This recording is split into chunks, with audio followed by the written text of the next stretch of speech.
Hello, hello, hello, and welcome back. And this week I'm going to bring a series that is now on the third episode, something a bit more didactic, something about facts and figures. And today we're going to talk about the top five hyperinflation cases and that were further reflected into banknotes. This is not going to be a, something really about economics, but it's interesting to understand what hyperinflation is. Economically, in terms of a definition, you can say, although this is not an economic concept by itself, like it's written here, but you can say that any month where the inflation exceeds 50%, you are into a hyperinflation zone.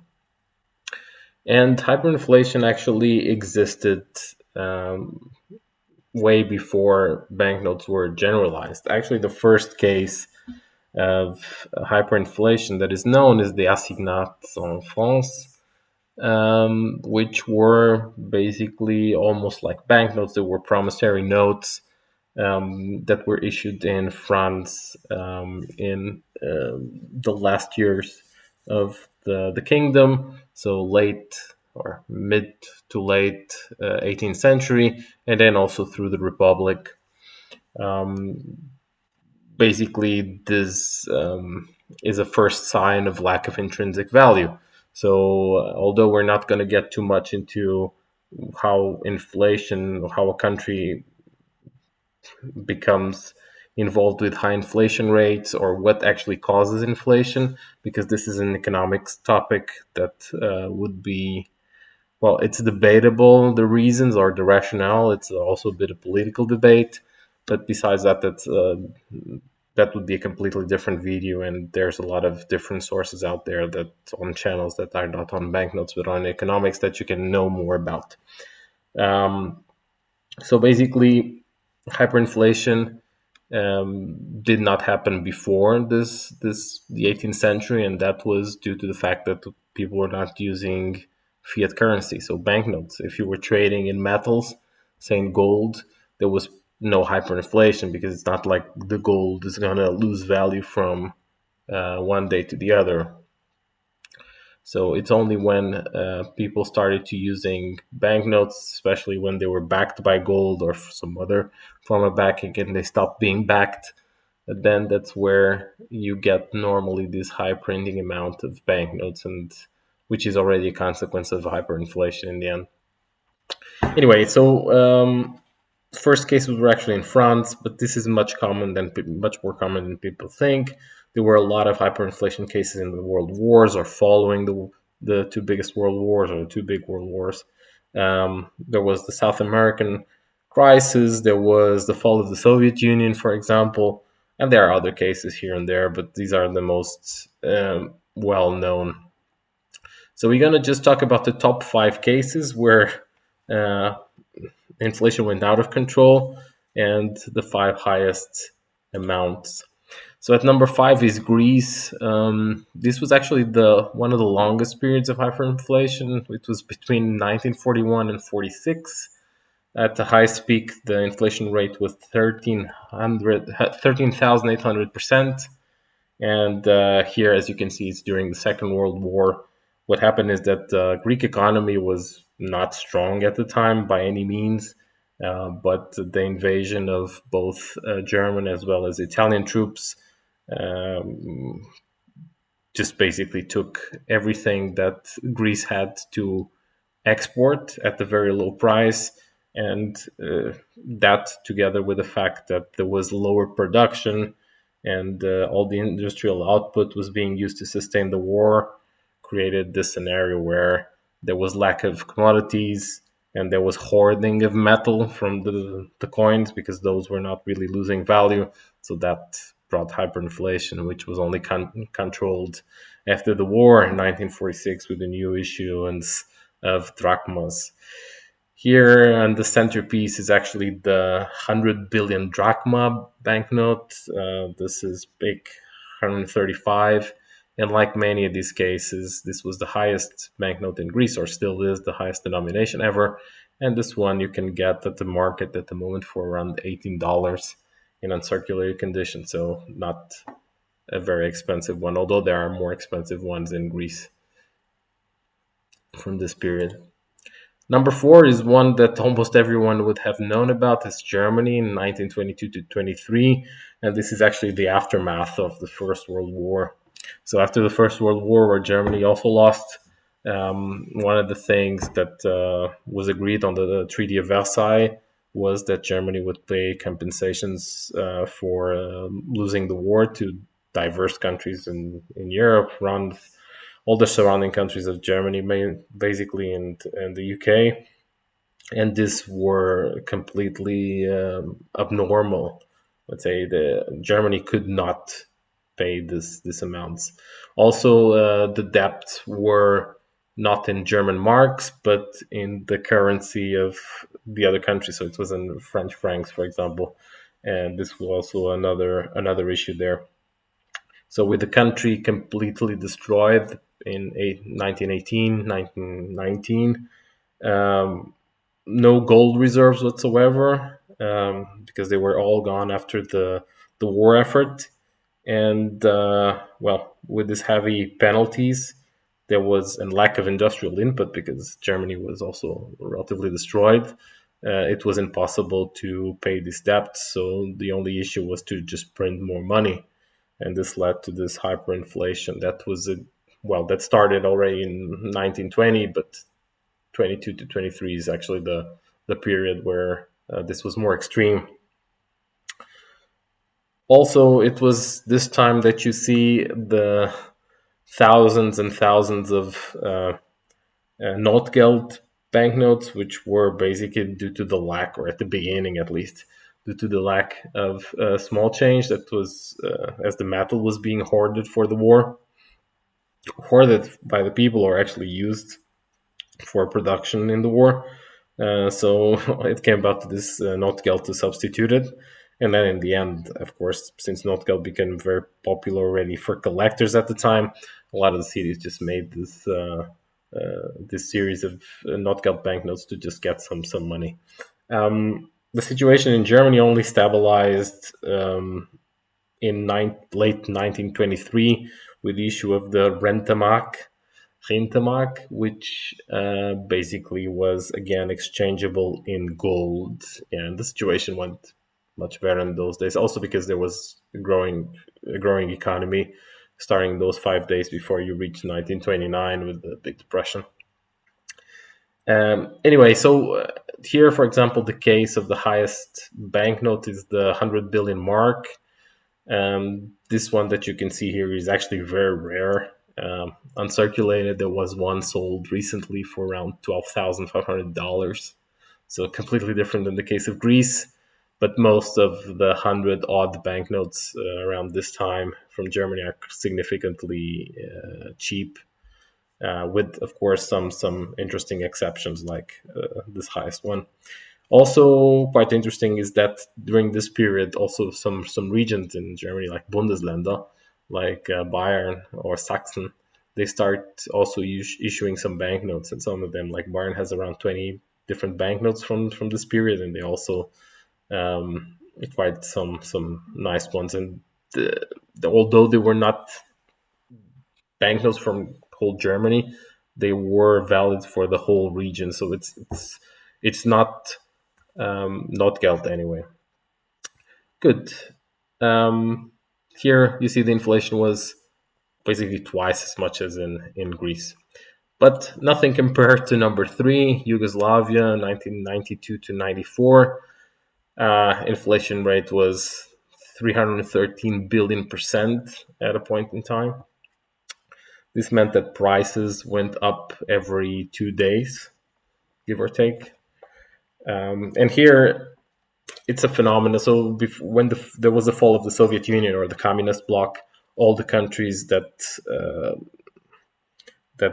fell out of, or that became republics from the ex-Soviet Union, or all the other ones from the Eastern Bloc, had some kind of inflation, some bigger than others, especially the countries that were closer to Western Europe, like Estonia, that was close to Finland, or Slovenia, that was close to Italy and Austria. These had some inflation, but not to such extreme. But in case of Yugoslavia, there's a couple of factors. There was, of course, the process that everyone went through at that time, which was passing from centrally controlled economy, which is typical of the communist regimes, to the market economy. And people were not just used to this. And I mean, you can read about market economy and centrally controlled economy, and also in other economic posts. I'm not going to discuss this in further detail, but that aggravated by the fact that we were entering the Balkan Wars that lasted further than '94. But that, together with the wars, created this effect. And yeah, there was a lot of different banknotes with the same design. Sometimes they just changed numbers because the inflation was so high that even the banknotes could not accompany the prices. So I mean the printing. Well, the this only stopped. I mean this problem only stopped in '94 when basically Yugoslavia decided to peg their currency, the new dinar, to the German mark, and this is still actually being used in Bosnia. That's why it's called the new marka in Bosnia, because it's actually equal to still to a Deutsche mark, although these don't exist anymore. Um, Good. So the highest denomination from this hyperinflation period in Yugoslavia was 500 billion dinars. It's banknote here in the center, and this again, it's a cheap banknote. You can get this one for around $6. Second, number two, and most of you would have thought that this was actually number one, but no, it's number two. It's Zimbabwe during 2007 2008. 7 trillion percent at the point of time was the inflation in the in the latest months of, or in the mid months of 2008. And here, this is one case that has nothing to do with the war, has also nothing to do with coming out of a different economy. It was just the fact that Zimbabwe became Zimbabwe. It was before Rhodesia. It became Zimbabwe under Mugabe, and there was a politic of taking the land away of, let's say, white colonialists, the British or the South Africans, white South Africans, and nationalizing this land and giving it to black people, to people that are indigenous of Zimbabwe. The problem there was that these people, which were given the lands to, did not have the capacity or the instruments actually to cultivate the land. So here, what happens is that although the land was there in the past, even if the white South Africans or I'm coming back here with the bad word basically, but the whites that were basically exploring both the land and also exploring the black population, but they were still creating some riches for the country through exporting goods. So Zimbabwe is a very agricultural country. When they went away, basically the country stopped exporting the only thing that they had, which was agriculture. So this economic crisis actually started in the late 80s, beginning of the 90s. And while exports were reduced from year to year, so no US dollars were coming, or ZARs were coming into Zimbabwe.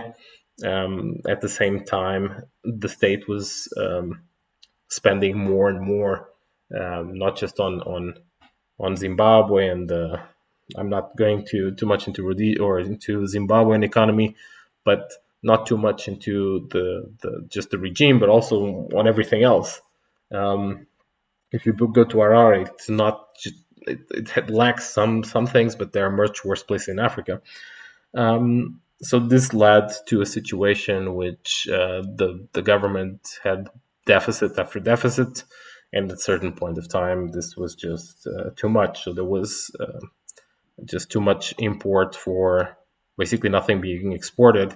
And so the currency started devaluating significantly, and this created hyperinflation in the end. So the aftermath, although they had other periods already of hyperinflation before 2007, was this period here. And the situation only stabilized by the end of 2008 when a new Zimbabwe dollar was pegged to the US dollar. Although, as you can see, this didn't last for long. And the situation in Zimbabwe is also again back to a similar situation as it was at this time. But good, so number one is actually Hungary. And Hungary, again, after the Second World War, Hungary was a bit of a mess. They were in a situation in the middle of Europe without the proper, well, somewhere between the Soviet Union influence and also being ravished by the war. So they had an economic crisis already and a currency crisis. And here is a bit a mix of everything: bad politics, also bad economic decisions. But here, what happened is that you are seeing a record of the highest hyperinflation ever, and this is a number I cannot even. Well, I cannot even say how big this is. It's just way too big. So the biggest banknote of Hungary is actually 1 billion pengo. So it's just a gigantic amount. And this is also another one which is actually quite expensive nowadays, around $150, but it's getting even more expensive. Um, the case of Hungary is actually very interesting because the banknotes, although there was hyperinflation, contrary to the other ones, are actually very beautiful. They did reuse the designs, just changing the colors, but these are quite some nice banknotes. It's not like the case of Zimbabwe or Yugoslavia, where just had the same drawing and just changed the numbers. But these some real effort went into this ones. So here the situation with this inflation was so bad that prices in beginning of 1946 were actually doubling every 15 hours. So Hungary went through different currencies. They had like different pegs. They had dual currency at a certain point in 1945 or 46. So it was a very messy situation. In the end, it was actually stabilized, I think, with a new rule of the communists in the country, just stabilized a bit the economy and this in this way of market or centralized government economy. And in the end, they managed to control it, and you didn't have any further uh, inflation in Hungary. Even after the fall of the Soviet Union, this Hungary is actually one of the countries that did better so well that they are still using the same currency without having re or redenominated it. Good. So basically, that's it. There are many other cases. There's Venezuela nowadays. There are other cases in Africa, but no. If the situation as bad as it is in other countries, never reached the situation of these five. I hope that you had enjoyed the video. If you have any comments, suggestions, let me know. I don't really prepare so much for this video, so I just say what comes to my mind, just do the presentation. So I'm sorry if there's something there that where I just gaggle a bit. Thank you very much for watching. See you next time. Bye bye.